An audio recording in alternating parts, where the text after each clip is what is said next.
Hello, everyone. Welcome back to another episode of the O3 podcast. I'm your host, Gabriel back with our co host, Yarron Retnam. Today, we have a special guest online. We have Liam Gonsalves.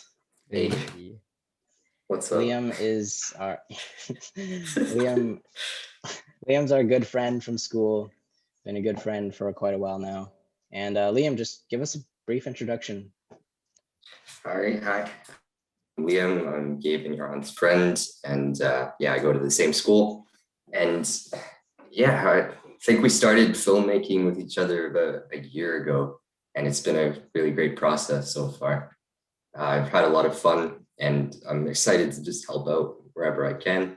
And it's a really interesting kind of venture for me, if that makes sense. Yeah. cool. Awesome. Also, sorry guys if we haven't uploaded a podcast in quite a while. We've just been busy doing weekly films actually, and that's basically something that we're going to be talking about today. So, Yarron, tell us about this weekly film thing that we've been doing for a couple All weeks right. now. So the goal for this year is actually we're gonna try to make weekly short films. So every week we come out with a new film, and so far we got through 5. And so it started off with me doing it like by myself with just my family, something small. And then my goal is to just like slowly increase the cast and everything. And now it's like us three were like the mains, and we just kind of include everyone. And it's going pretty well so far. Yeah. So, what was the first film that you started off with? I started with a movie called The First Step. It was just with my siblings, and it was a basic story just about taking the first step and all that. It was kind of a okay. I'll tell you guys this. So Yarn and I basically applied to the same film programs, and first step, or well, it was his application. That was actually an application video for our school called Humber here, and you kind of made it really like it's such a weird concept for a first step. Can you please? Okay, I watched it. I'm still kind of confused what the meaning is. So please try to explain, please.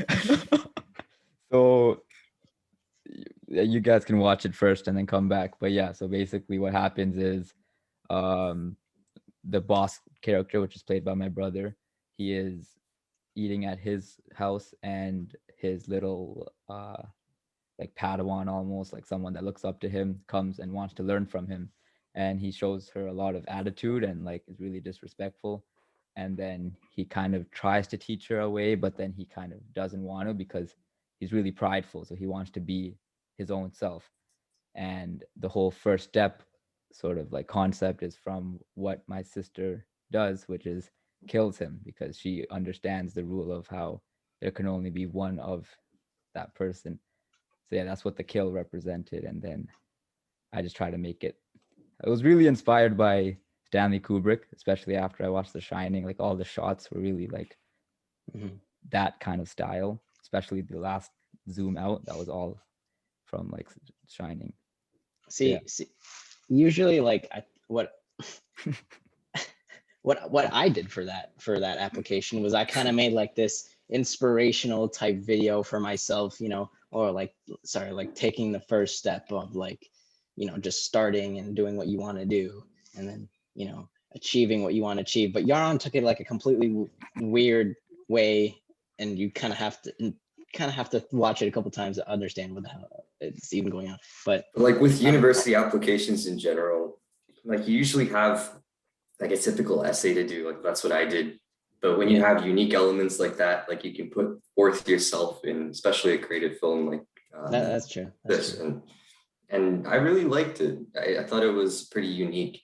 I was wondering unique. Though, like, how did you do the effects for that? Like when you had the first shot go, like I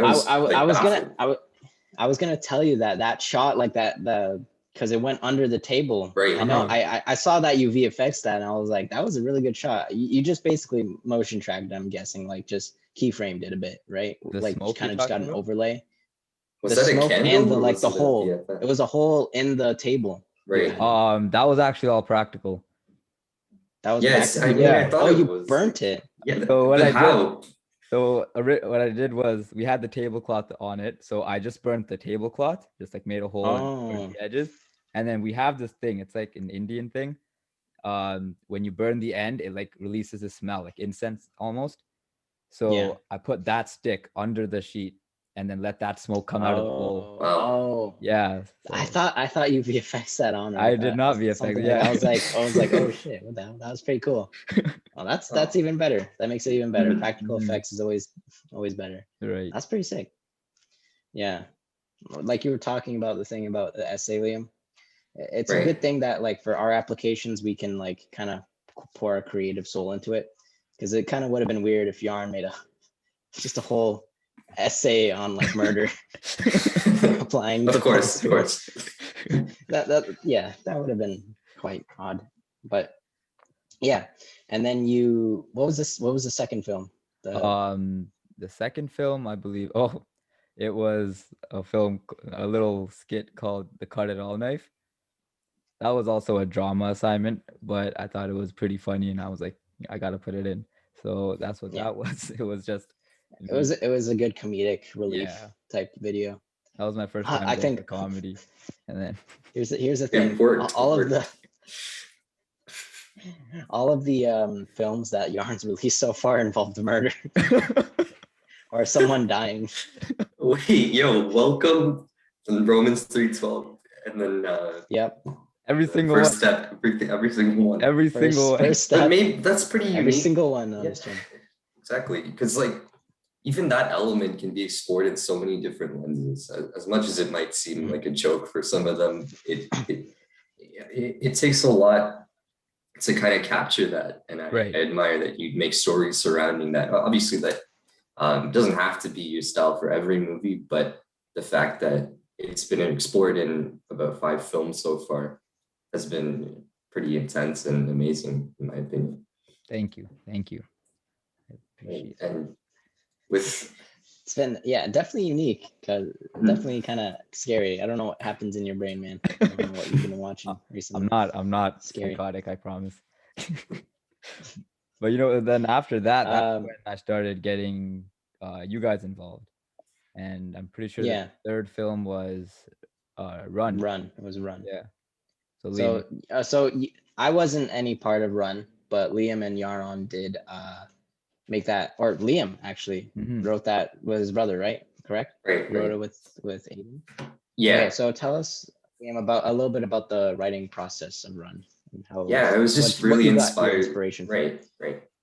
So I was taking a walk outside, and it was like something I'm really passionate about, by the way, is like looking up at the stars and just plotting constellations.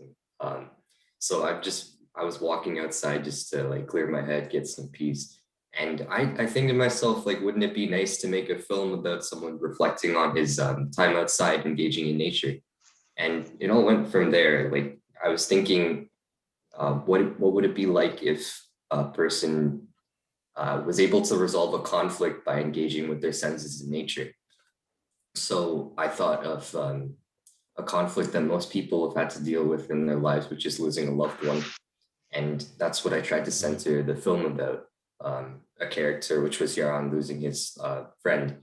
And it was nice to see a level of emotion that was exhibited by Yarron in his acting, which I really liked. But in the film process, there was obviously a lot of challenges with temperature. Like, so far, all the films we've filmed together have been extreme cold, but it's always fun. Yeah. It's always fun. And I really liked how it turned out. Yeah, I agree. I think it really. Go for it. I was gonna say, like, I was kind of jealous that I wasn't involved with it, because it turned out like the story wise and the cuts, and there was this one match cut that I really liked. I was like, shit, it turned out. What happened with that is it wasn't even fully aligned, so I brought it down in post and I tried to make it aligned like that. But overall, of course. Yeah, I definitely learned from you with your tripod skills, and I don't know, it was just about positioning the guy in the frame and wherever we wanted it. But it's obviously very guess and check, and because it was very cold that day. But yeah, it worked out. towards that. Yeah, there's a lot of technical aspects, Mhm. right, to it. Mm-hmm. Yeah, but that like it turned out really, really well, guys. I was like Thank you. really, really happy with it. Yeah. It was really good. That was like, even the story itself, like after that, every time I see someone run, I'm like, oh, who did they lose? Like that's the first thing my mind goes to. But like it's just like thinking about like everyone has their own story, right? So it's like that's what I like about these films. Like it makes you think like, oh, like something so simple has like such a deep meaning to it. Right. True, that's true. Yeah, and then so that leads us into Labanak, which is a film we released last week. Once again, very weird. Yarron and Liam both wrote that one, so please tell me where the story even came from. Take it away, Yarron. But just Okay, so it started off with Liam and I wanting to kind of have like we were like, okay, let's think of what some stories we can tell. So we spent like that day on our own thinking, and then we came back that night and gave each other ideas, and then we came up with a few, and this was one of them. And we were like, okay, let's have this guy kind of like guide him through the park and everything, and say, oh, this is my house, this is my thing, that. And then at the very end, since it's like such an eerie world, he's like, what do you eat? And like, people. Like that was literally how we said it was going to be. And then we were like, all right, let's film it. So it came to filming, and it was something it was weird in our heads, but then when we filmed it, like it was just hard to keep a straight face that whole time. Our inner weirdness exploded. Like when you guys told me, like, because okay, so first of all, with all of these films, we all shoot it usually in one day, and edit in one day, and then release it the next day. It's not like a ton. It's just more about like the practice elements and kind of like, time management type things, because we want to do it every week. So it's usually a quick film, nothing too crazy and like with lighting and everything, but. Mm-hmm.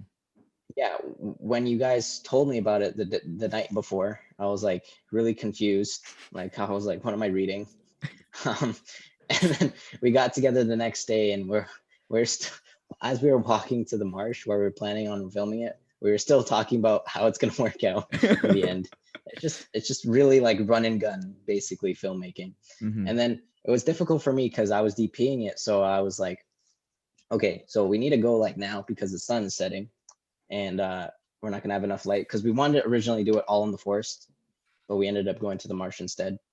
So we had to like change up the story a bit. But yeah, so we went to the forest and we filmed it. A lot of weird scenes over there. And then so the lighting was pretty good there. And then we went to the marsh, and I had to utilize like the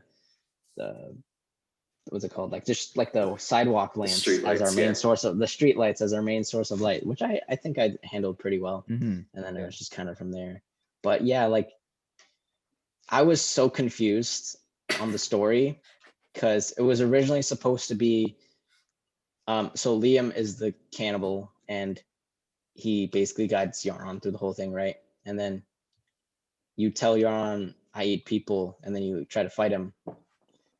But then what's it called?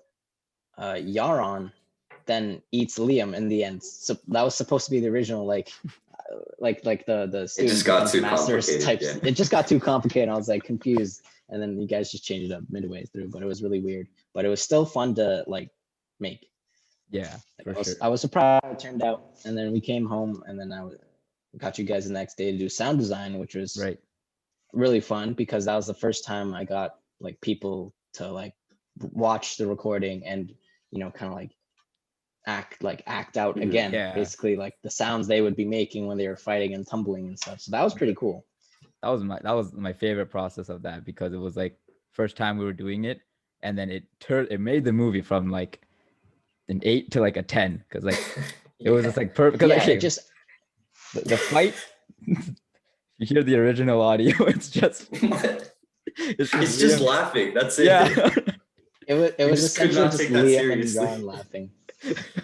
So the sound design really helped. and really made it what it was. Yeah.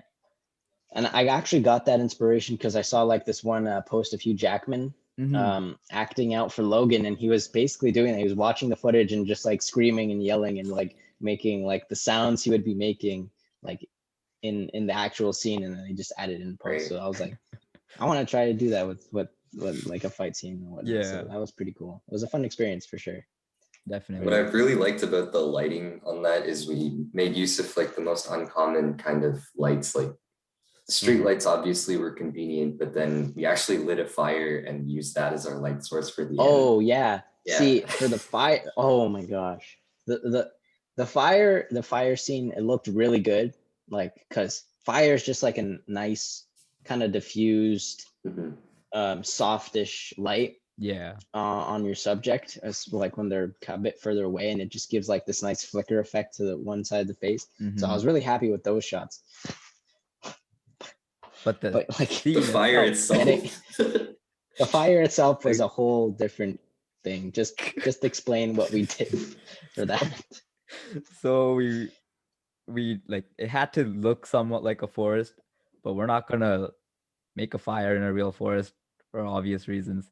So we decided we were gonna do it in the backyard, and it was already snowing and the ground is wet. So like, what are we gonna do? So we had to grab some gasoline and like some like old pants that I had in my house, and then we just drenched it. And Here's the funny thing. Yarron, the pants that Yarron burned, I swear I saw him wear them like just like a couple weeks earlier when he went to drop stuff off at my house. I swear I saw you wearing those same pants, and you're like, yeah, I just need to burn these pants. Like they're too small. I just need to get new ones. So you just like sacrifice them. Do you not have any like extra PJ shirts that you don't use? I feel like I wear PJ shirts more than I wear denim, right? So like, I'm like, screw it, let's just burn it. So like, I know, but like, I'm just thinking like, cause I have a bunch of PJ shirts that sometimes I only use like maybe 2 or 3, and then I wash my clothes or 2 or like, right? So I was like, why is this guy burning his pants that he has a limited amount of when he could just be using like a ripped t-shirt that he has, but using it for PJ shirt, whatever. I was just excited to start filming that scene because it's okay. A cannibal scene is like, for someone like me, it's like a dream come true, you know? So we'll do more of them. I was excited to film Liam eating me. I was like, this has to happen. So I grabbed whatever I found, and then we went right into it. And then we used like fake blood to put on Liam's face. Yeah, that was uncomfortable because it was very cold. I keep saying that, but like we had fake blood. The blood was freezing cold. It's like drenched all over my face. It was disgusting, but that's filming, you know, like seeing Revenant and stuff. That's like dedication. But like, it's not like I did honestly anything like that. But that was like, yeah. But that was like reminded me of like a Revenant scene. Yeah. To be honest with you, like that, honestly, that scene itself, I was like, that movie was my favorite acting from Liam. Like personally, I think he did a great job. See me like, I don't know. I liked it too. Yeah. No, it was definitely weird because you like we were eating chicken, like those guys were eating chicken. That was my lunch. Just Liam. Never mind. Yarn was supposed to eat the chicken, but I didn't. Liam brought 2 pieces of chicken to use as meat, so he was eating one in the beginning, like just cold, plain chicken. Thank God it was cooked. But and then he ate one after, and I kept watching it. I kept like gagging. I didn't like the smell of the fake blood, first of all. And then like just imagining like the fake blood dripping on the chicken and then you eating the chicken was not a good feeling in my mind. I just feel like that could have been like really, really not good for you.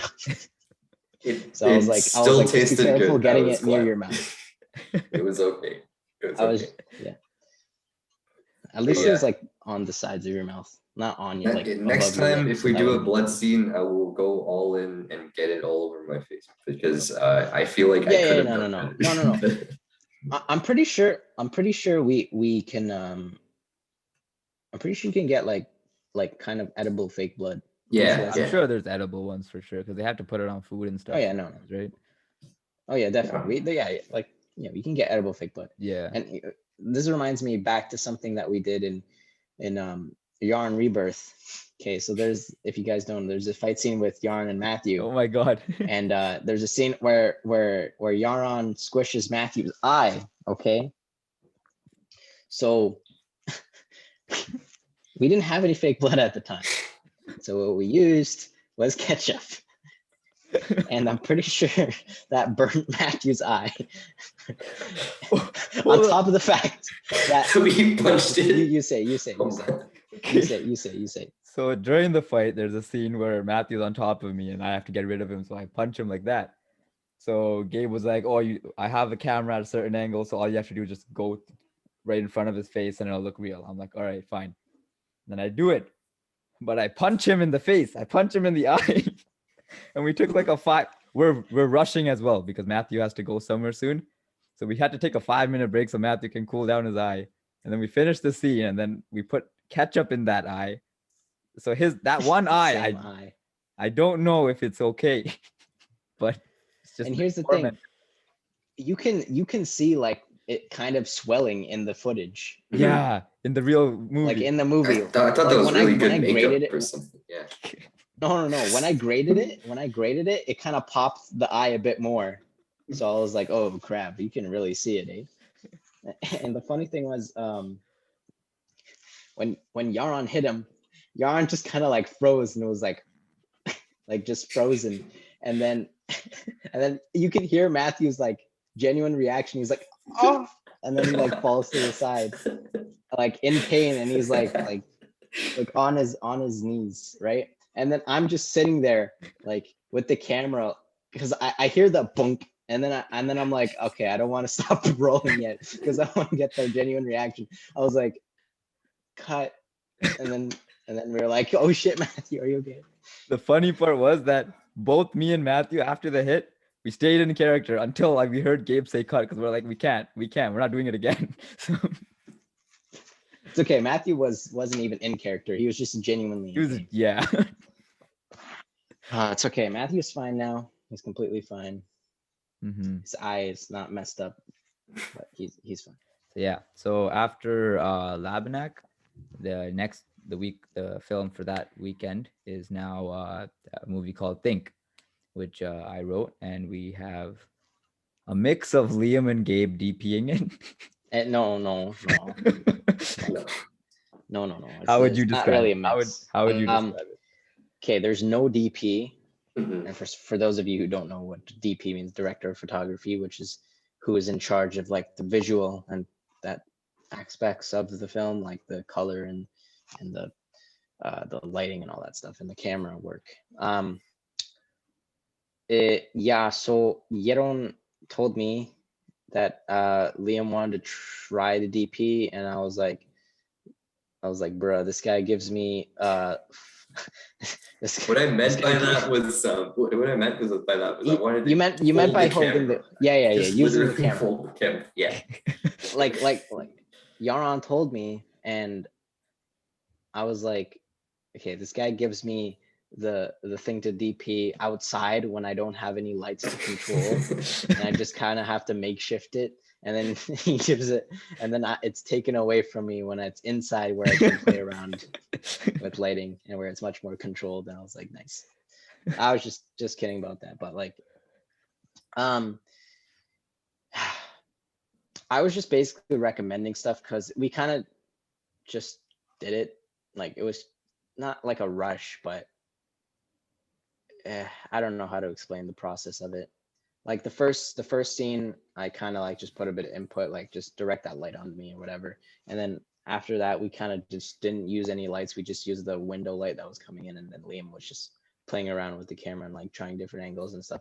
It was basically just like a tester for Liam, what he wanted to do and what he wanted to try. So it wasn't anything too crazy, but yeah, I was actually starting to edit that movie this morning, and I just got way too frustrated because my computer was doing some really wacky stuff, first of all, and I was getting frustrated with that. And then like some of the shots were off. Some of the shots were off axis. They weren't straight, they were tilted, and then I like crop it in, and then I was like, what do I? And then like I was really confused about the story to begin with, even yesterday. and then I wasn't sure what shots go with what and like how the music is supposed to sink in. So I was like, Yarn, just edit it because I don't know how to make this flow properly, because I was just very confused because I don't know the story as well as him. Mhm. So I was also acting in it. Not the best or craziest acting performance in the I world. disagree. Yeah, I no, think that was some good. pretty sick acting. I know. It wasn't You'll bad. see when you see the film, Like, you'll look, see what look. we mean. Mhm. I like it's hard to act with no lines because like Yeah. it's hard to it was hard for me to convey emotions, especially towards the end, because I was kind of getting tired and I was kind of getting like my emotions were a bit dull, and I haven't had as much practice doing that, you know.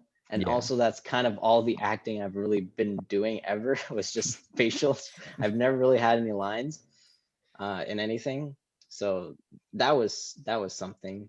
In the beginning, it was pretty good. I liked it in the beginning. I liked my acting in the beginning, but then I just kind of like got tired towards the end because I was just kind of frustrated with stuff. But But you know what? it was okay. It was That okay. works with the story though. Yeah. Because- You'll I see, guess you'll so. see, you'll see. yeah.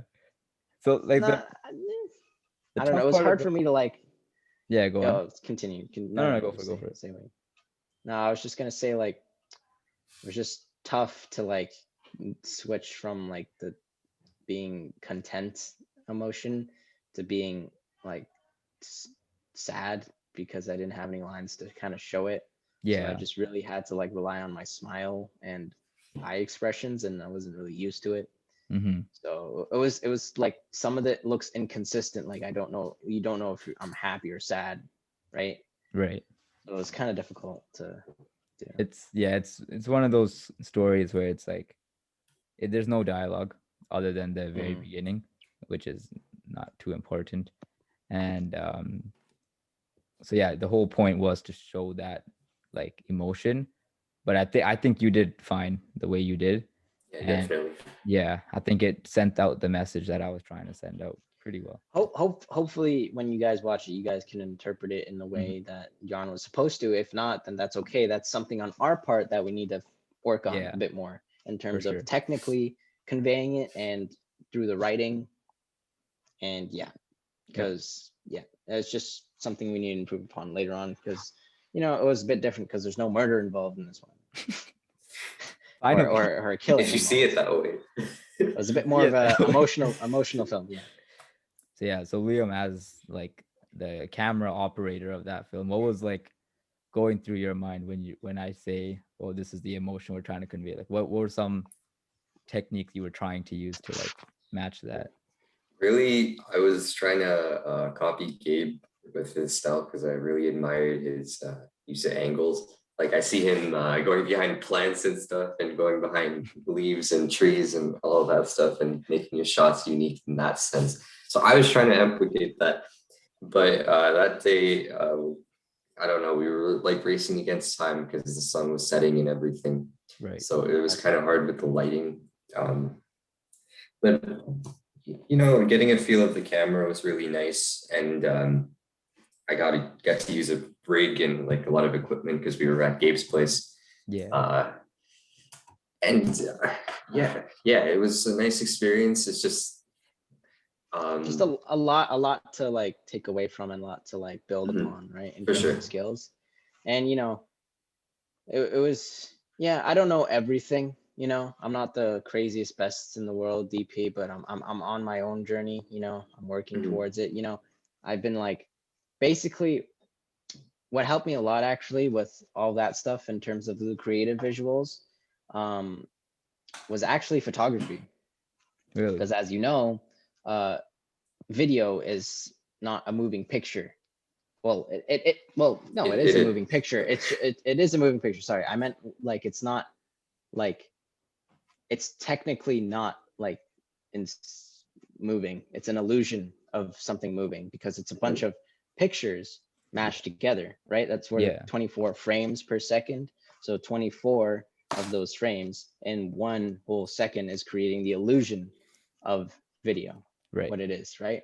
So, you know, when I was starting off doing photography 2 years ago, I really focused on those individual frames. And so it built my skills a lot because I was focusing on one frame only. And then, oh, hey, when I get into video, it's just a bunch of other frames. So it's kind of like, okay, let me just merge those kind of skills together because it's Yeah. kind of the same, right? Right. So yeah, paying my attention to one frame, that means you pay attention to every single frame you do in a video. Right. So that's Exactly. just how I learned to build that skill. And also at that time, I was experimenting like with what my kind of style is. Like I was doing all the trendy and fancy whip transitions and masking and a bunch of this stuff and that stuff and making it really like fast paced and stuff like that. But then I finally found I'm still trying to find my stride, and I'm doing much better because I don't really like. I used to see all these travel films and stuff, and a lot of them were like crazy transitions and Yeah. flow and whatever. And I was like, I tried those, and it wasn't really me. Right. You know, it's not like what how I like to tell stories. I like more of the person and the emotion of it in the story. Right. So that's how I like over these last 2 years. That's how I kind of like transitioned into like now it's that's kind of like the style I want to go for. Kind of more people in the frame, Right. more less than that kind of stuff. So That's the yeah, important thing with a DP, especially like you want, like as a director, you want like that one person who's paying attention to each individual frame, and like just having that like emotion, like being able to like trust someone to be like, yep, that's being told perfectly, and then you have the freedom to control everything else, you know. Yeah, Really just like a partnership there. Yeah, essentially it is a partnership between the DP and the director. Yeah, I'm just trying to work it out still, do my best every time. And there is times where I kind of get lazy towards like the end of shooting. I get tired and I have to like, that's also like a mental thing where you kind of have to push through at those times. Yeah. And just kind of focus on the work and not get too frustrated, because I do get frustrated easily because I'm a perfectionist. So I'm expecting like the top notch stuff. And then when it doesn't turn out the way I want, I get frustrated. And that's just kind of mental stuff that I need to like, work on basically. Those were the movies we've made so far. And now our next project, which is something that we're looking forward to because it's more of a bigger project, even though it's part of the weekly thing, we're giving it more time. We're giving it actually 3 weeks to make, and it's called Channel 6. So with Channel 6, it's almost like the idea behind it is really just talking about mental illness and how important it is to check up on someone. So that's the main focus of that film. And yeah, so we have Gabriel DPing that, and Liam being basically everything else. Just an all-around production assistant. Yeah, For sure. Yeah. Helping out. Liam, Script supervisor at that point. Yeah. Also helping out on set, whatnot. Liam's pretty much everything for us. I'm Just glad like that happened. he's just he's the guy to run and get us some water quickly or coffee. He's the guy Sure. to pass me. Some days I'm the sound guy. Some days Sometimes he's the sound guy. Yeah, You're probably gonna be the sound guy for this one because I'm gonna be a boom operator. So some days I grab you guys food. Some days I'm like the lighting. Some days I'm with the camera. Some days he's full on directing it. It is what it is. Just kind of all around doing. It is what it is. When it comes to that stuff, like Liam, like I know you're not trying to go into film in the future. So like, what do you like? What like inspires you to like make these films? Like, what do you admire about it that makes you want to put in all this work? Yeah, so like Gabe said, photography is an essential part of filming. I really like photography. Like I recently bought myself a camera and I've like been experimenting with shooting. Nice. But yeah, getting that kind of a feel in films has always been an admiration of mine. Like I see that in movies and I really admire what they do. Like for some movies, every single like second of it is just a really artsy picture. And I see that complement the story. And yeah, I've always wanted to try to do that myself. Although I love making films with my friends, but there's obviously things I want to pursue other than that, just because they're more prominent of an interest, like I really like science, so I want to take that further. But whenever I have free time, I love helping to make films and hopefully getting some time to make my own.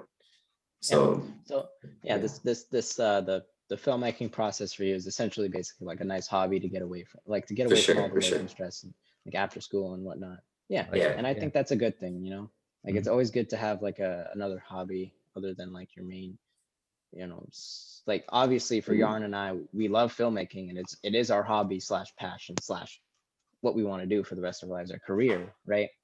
But like something on the side that I have is skiing. You know, I'm a big skier. I've been skiing all my life since I was 4, Right.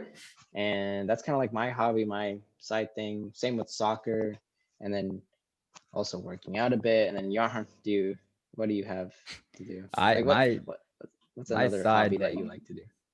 like what I like to do is I'm actually also interested in science, but like Yeah, it's like the opposite of him. It's like film is more of a priority than the science for me. So yeah, yeah, makes I sense. recently like I do like my own research on stuff because I can't learn, like I mean I learned in school, but like I learn better when I research on the stuff that I Oh, like I doing. totally get that. Yeah. Yeah, like when I Mhm. was in elementary school, just like going through topics that you're interested in is like one of the best parts of learning. It's like that with everything, you know, you Yeah, gotta be exactly. interested in it. And then when you do that, you get initiative to do it on your own. Mm-hmm. So Exactly.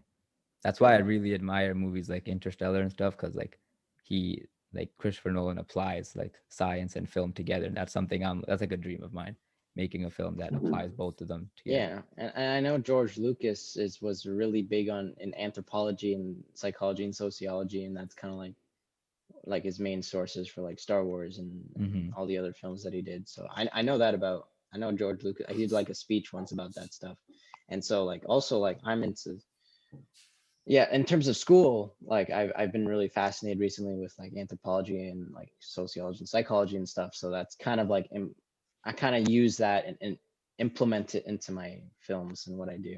Kind of I know I did that last year, especially with Alone. Right. yeah, Right. It's kind of exactly. okay, going back to channel 6, yeah, like we said before, we have a lot more time to work on this project, because we're going to take it a bit more seriously than the other ones because we want to submit it, like we said, into film festivals. So really excited about that because we do have like a really solid cast.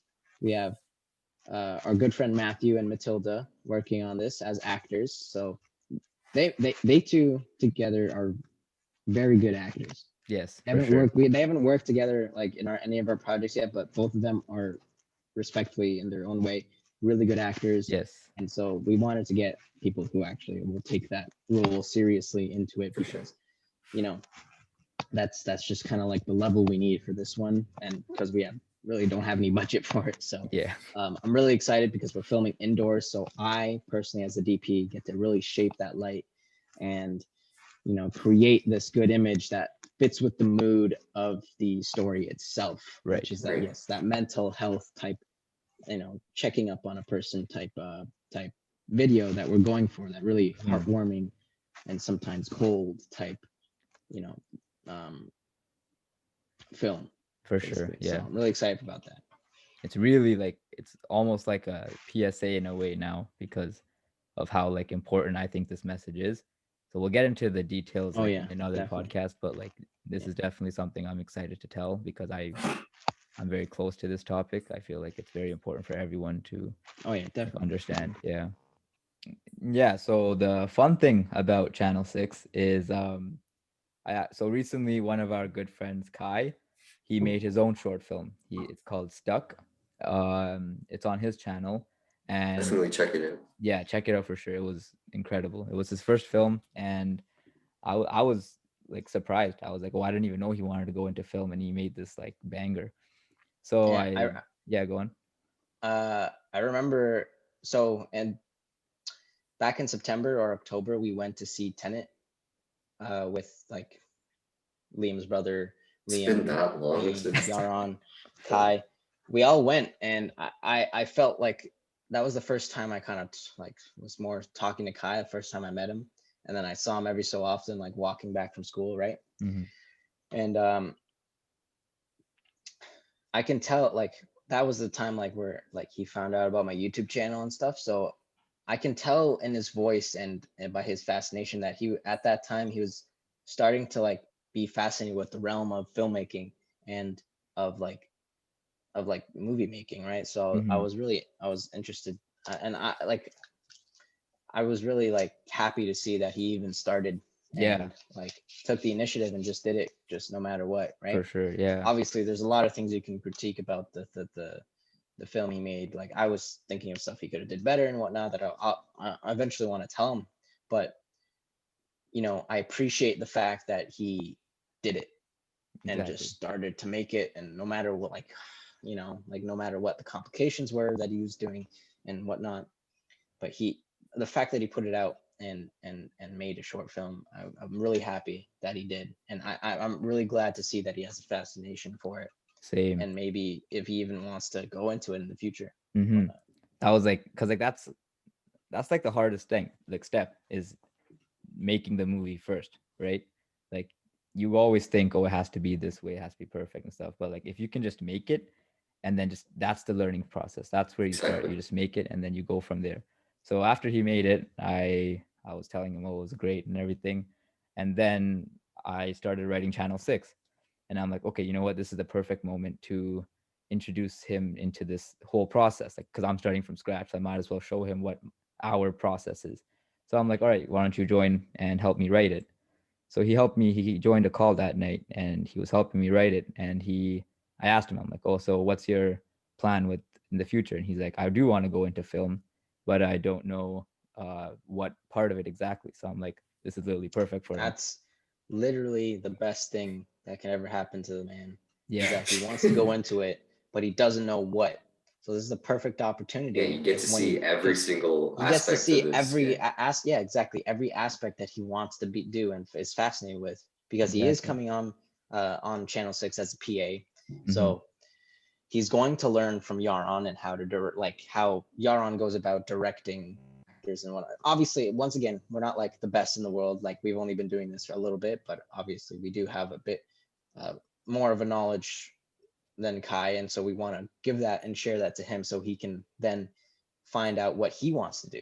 Yeah, exactly. Right. So Yarron will be there directing and whatnot, and I'll be there kind of doing the technical aspects and that type of creative aspects in terms of making the visuals, and he gets to come along and I get to tell him what goes through my mind when I'm creating images and whatnot, and how I'm lighting and like certain rules and things that you need to follow, but also if you can break these rules depending on the context of the scene and all that stuff.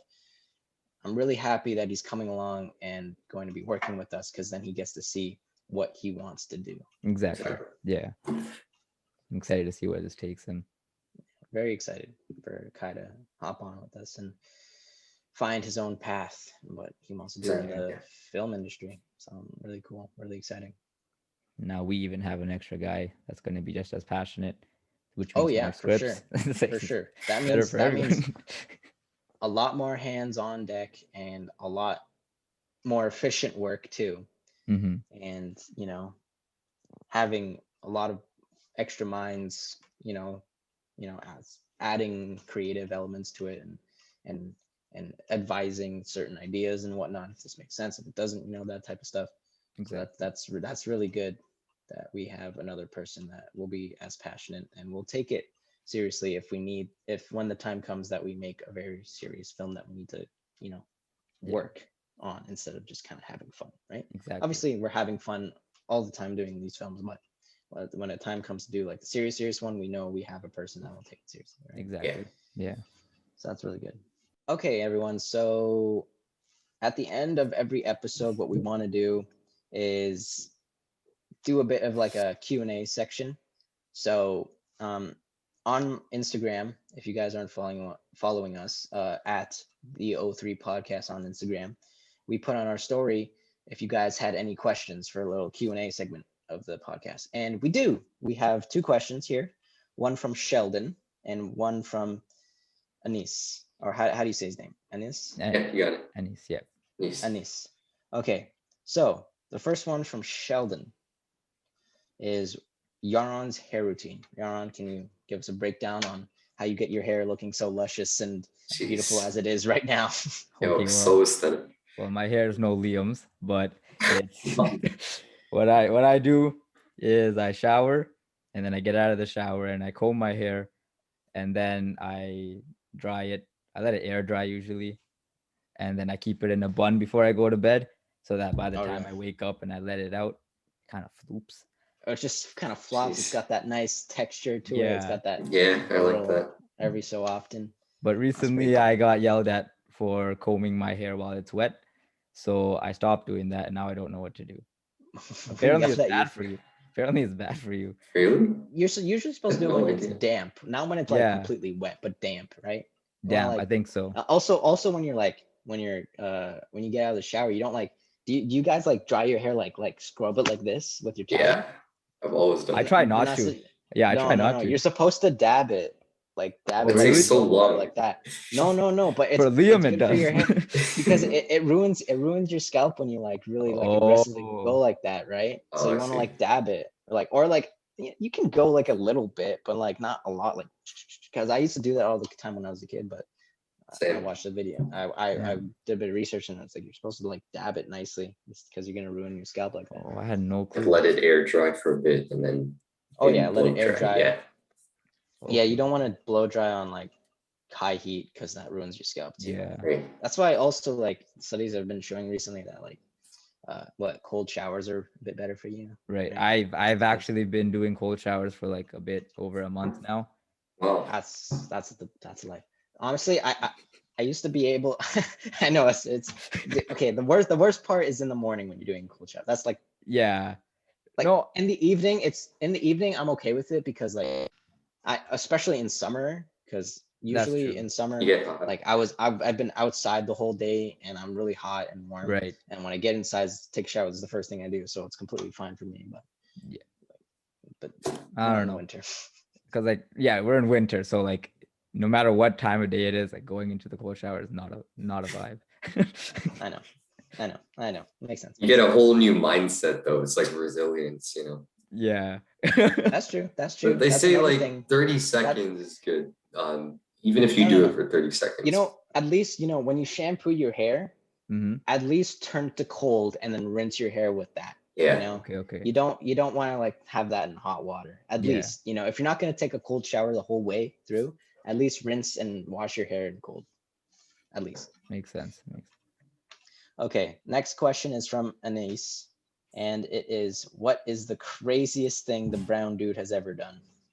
And I'm assuming that's referring to Yarron, but you know what? We can definitely go for both Liam Okay. and All Yarron right. because both of you are brown, and this does not include me at all. So go for it. Sounds about right. All right, Liam, take it away. Okay. The craziest thing I've done. Yeah, this is a hard one. I'm sure I've done a lot of crazy things. I'm trying to think about one that comes to mind. I don't know. Definitely the filming of Lebanon it's not the craziest thing I've ever done, but it was a pretty crazy experience, you know. Okay. It's just got a unique thing to it that just made it different from what we've done. But yeah, it was crazy throughout. I agree with you on that point, but let's try to get like away from filming here. Let's try to go like to personal things. Okay. Personal things like just stuff we've done with friends or whatever. Okay, let's think about it. Oh, you're climbing schools. This Hold summer. on, hold on.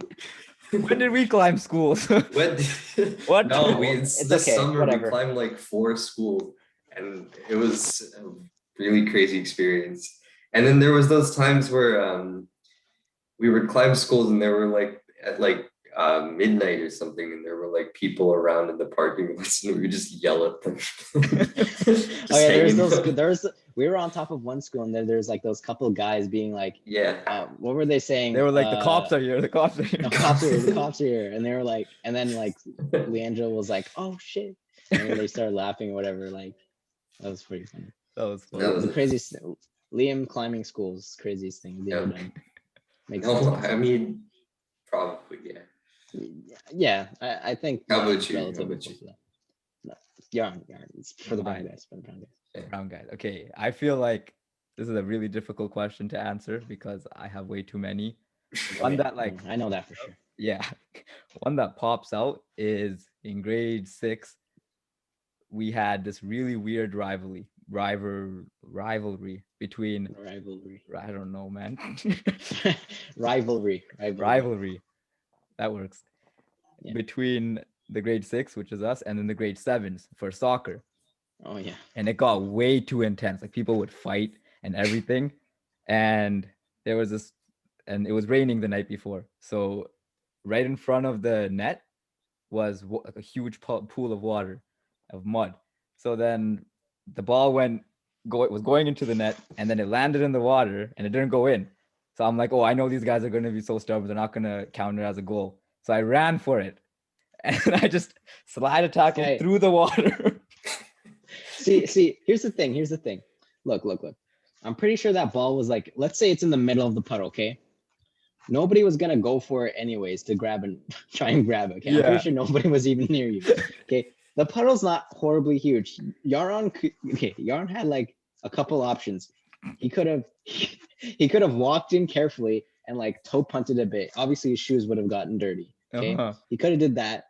He could have like I don't know. He could have like ran through it instead quickly and tried to kick it in. Instead, Yarron just went for a full slide in the puddle, sliding in and kicking the ball in right just in the net. Okay, and resulting in Yarron just drenched in mud. I'm telling you though, like especially in that time, because I was so passionate about soccer, like I was always like, oh, I want to get like a bicycle goal in like the FIFA World Cup.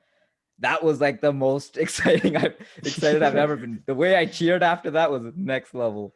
It was not even actual games. Just I know it's just recess. Those soccer. Got intense though. Yo, those got intense. Grade 7. No, they did for sure. I agree. The grade ahead of us always got intense when. Yeah. Now that you're talking about that, when we got into grade 8, Yarron started to dress a bit nicer. Okay, started to develop his style a bit more. Okay, so like there's not really a lot of, because I was just playing soccer all day, so I'd come to school with jogging pants and just a sport t-shirt the whole time. Like it's elementary school, whatever. I didn't really care. There was this one day, it was the hottest day of the year. I think it was 39 degrees. It was 39 degrees outside. It got slightly cooler in the evening for like our last recess. Okay, regardless of that, Yarron wore a black long sleeve, not even just a long sleeve. He wore a sweater, like a crew neck sweater, a black crew neck sweater. Okay, black jeans, and then some like just normal running shoes. Okay, but the fact that you're wearing all black on the hottest day of the year, full length. It's not even t-shirts or shorts. It's full length stuff. Okay. We were playing soccer. The teacher took the ball away from us because it was too hot. Okay, so they didn't let us play sports. They didn't let us play sports because of heat exhaustion. Heat warning, whatever. So we rebelled and we were like, fuck, like screw this. We're gonna play with a pine cone. We started playing with a pine cone instead. We just kids are weird. 10 guys just playing with a pine cone trying to get in the net. Okay. And then eventually the teacher feels bad for us and gives us our ball back. I remember that so well. It's just like, you guys are weird. Just take your ball back. So there you go. Liberation. Okay. Liberation. Rebel. Try to get our ball back. That was funny. Okay, everyone. I think that's going to wrap it up for this episode. I hope you guys enjoyed. This was a bit of a long one, but a big fun one to begin with, because we had special guest Liam Gonsalves here on the podcast. And yeah, hope you guys enjoyed. Follow us on Instagram, TikTok, and YouTube, and we will see you guys in the next episode. See you guys.